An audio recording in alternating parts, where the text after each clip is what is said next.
I'm not a terrorist. Read the signs and the minds of the people criticized for revering the Quran. I'm not a terrorist. What I am is terrified by the flesh and blood supplied by a suicidal bomb that claims to seek a better world. I'm not a terrorist, nor is my mom or my son or the people in my mosque. They're not. Believe me, we are not. We're good at heart, and of that I have no doubt, but the bodies keep piling up and I cannot set aside the monumental cry for an answer to the painful question, why? If our book is good and right, how can you kill a child and a mother and then shout that this madness is done in the name of Allah? We read the exact same words, so one of us must not be reading them right. You or I are both alike, but I know I'm not the one, cause I feel a cutting knife in the corner of my mind when I question what I've known, strong as brick and stone from the moment I was born. Or was it later on, when I was still a boy, that I believed what I was told?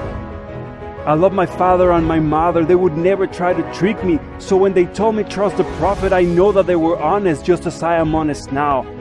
But if my parents formed my conviction and their parents caused this condition, then when did all this cycle start, and for what reason? So it's back to the books and what they are about, and this one talks of a man whose name I can write but whose face I cannot draw. He teaches kindness and compassion, and that fills my heart, but I also must admit that if I read every bit, I do find here and there that his choices and his actions many times are not aligned with how me and my brothers act.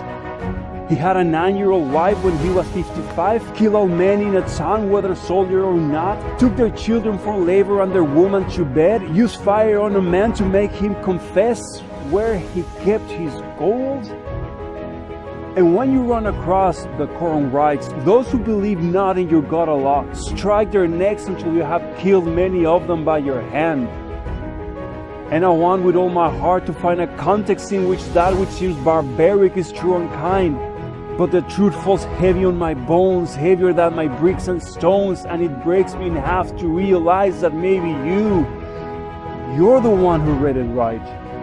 Maybe you're the one true to Islam and to the Quran, and maybe it's time for me to walk away for good and say goodbye, because if all it takes to be a Muslim is agree with scattered parts, then the whole world is already Muslim and there's no reason left to fight. I want to cry through my skin and eyes and hearts, and don't you try to understand if you haven't seen your heroes fall. Don't pretend to know my troubles if you do not take the time to see that my fate is my home and my family, and without them everything falls apart. But I don't want my son or the son of any man to follow through or read the book he took directly from my hand. And I know it's hard to understand, but I finally realized that good comes from within, with or without Islam. It's not your faith that makes you care about your fellow woman and man. It is you. It has always been you pushing your faith from behind. People want a better world and they fight for what they think is right. And yes, I'm even talking to you in the self-exploding car, because the world needs your courage and your determination, but you're just pointing in the wrong direction.